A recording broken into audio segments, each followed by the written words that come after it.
Good morning, Bianca. How are you doing? I'm good. How are you? Absolutely fantastic. And here we go. The one thing I've always loved about professional wrestling is that it affects the before, the middle, and the end. In other words, we talk about it before, we talk during the matches, and we talk a long time after the matches. That's what I love about pro wrestling. I love it. I love it. That's a great way to look at it because that's definitely true. How do you prepare for what's about to happen? Because I mean, this is big. This is global. We're going to be tuning in to watch you. It's hard to prepare for a War Games match. I mean, we traditionally are in one ring. Now you have two rings, and it's inside of a cage along with weapons of kendo sticks and ladders and chairs and who knows what else someone's going to bring out. It's really hard to prepare for this type of match. For our team, our strategy is just to use each other. I'm going to have four amazing members right now. We know three of them, which is me and Yim, Asuka, and Alexa. And we'll be going up against Damage Control, Rhea Ripley, and Nikki Cross. So, we are going to have an answer to every single thing that they throw at us. But, I always live by the motto, I stay ready so I don't have to get ready. So it's going to rely on all my ESTs. It's going to be unpredictable. It's going to be wild. It's going to be crazy. But I can't wait for the 10 of us to showcase themselves. I love the way that the WWE is so in tune with the way that first of all, we'll set it up this way. In the way that I remember when women's professional wrestling was the opening act, and now you're the main event. You are so up there, and I love that about modern day wrestlers. Yes, I'm in WWE an amazing time where women. We're main eventing on a weekly basis on Raw, SmackDown, where we're main eventing on premium live events. We're main eventing at WrestleManias. And it's now becoming the norm. And it's not a thing where it's like, oh, it's good for a women's match, or we're not celebrating as many firsts anymore because it's becoming the norm. And that's why I really, really love this War Games match. I was actually a part of the very first ever women's War Games match in NXT. This is now going to be the first ever women's War Games match on main roster, and I'm a part of this one. And it's going to just showcase 10 women and really highlight our division and show that, no matter where we are on the card, the women are always the main event of the show.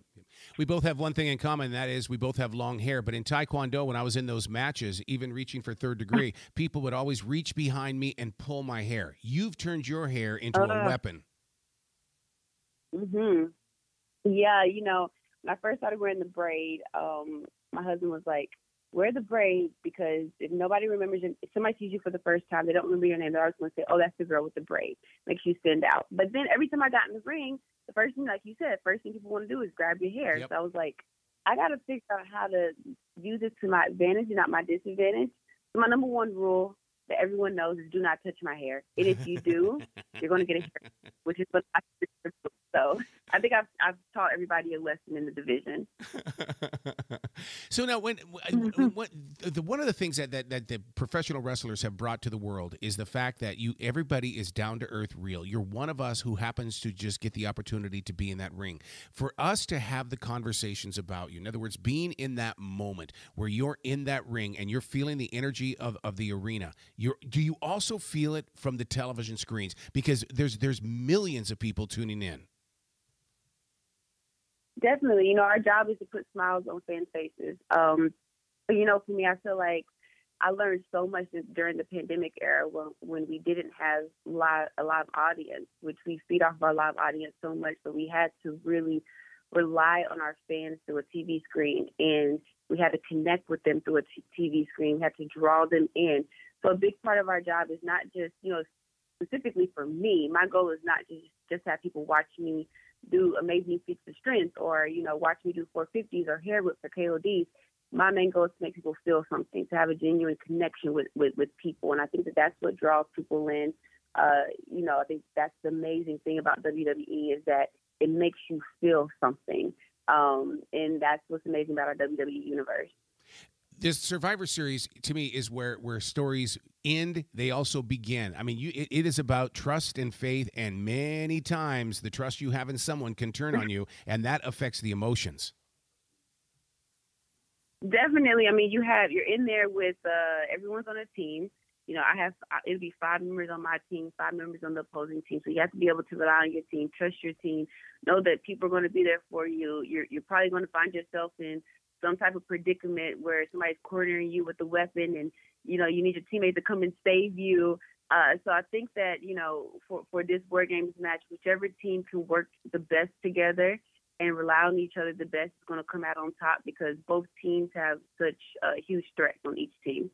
The body is going to take a beating because you're inside that cage, and like you mentioned before, there's different weapons and things that are in there. I mean, even when I would go to tournaments and I would have the staff and I would have all these different, like we would do brick breaks and stuff like that. I know how my body reacted, the cuts and everything like that in the days. How do you prepare and repair, basically?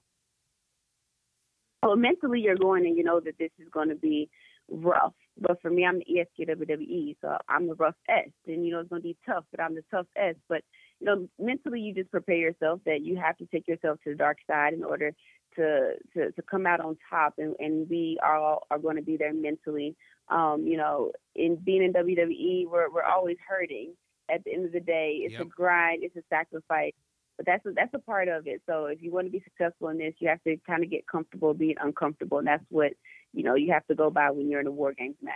So do you do like I do then in the way of pain management? It's not that I'm in pain. I keep comparing myself to the way that it used to be. And that's where I have to control my pain management, is the fact, don't think about where you were. Think about where you are.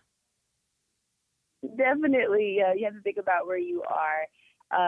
My goal is to always okay, you're always going to be hurting, but the goal is to not be injured. We're always hurting, just not injured.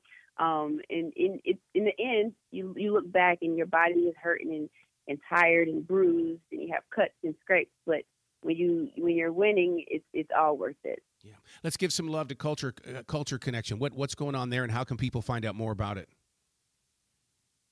Yeah, me and my husband, we came up with the Culture Connection just to really just have people figure out how to become connected, to share information, to share knowledge, to share education. There's so much education out there, but if we come together and we're one and we're united, we're stronger. So we came up with the Culture Connection during, the hard times we felt like, we want to help out so much. We want to give back to the community.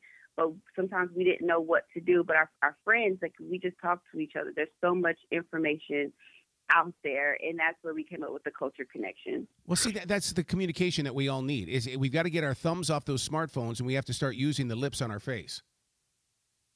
Definitely. I agree. I definitely agree. And you're so actively involved with the Special Olympics. God love you. God love you for your love. My brother was in Special Olympics, and it was because of people like yourself that he had his dreams come true. Yeah. Special Olympics, I love being a part of the Special Olympics, especially when we get to go out there and we get to really meet the athletes, interact with the athletes, and they always say that we inspire them, but they are so inspiring just to see them go after their dreams and live to their full potential, and just being a part. It was in Orlando. We got to actually go and be a part of it and watch some of the powerlifting and watch some of the other events. And it's just so inspiring. And anytime, it's one thing for our fans to see us as heroes in the ring, but it's just important to try to be a hero outside the ring, get involved in your community, and get involved with things like the Special Olympics. But they're just so inspiring. Oh, I love where your heart is. I really do. Bianca, you've got to come back to this show anytime in the future. The door is always, always going to be open for you. Thank you so much. Thank you. I really appreciate that. Well, you be brilliant today, okay? I will. You too. Be great today.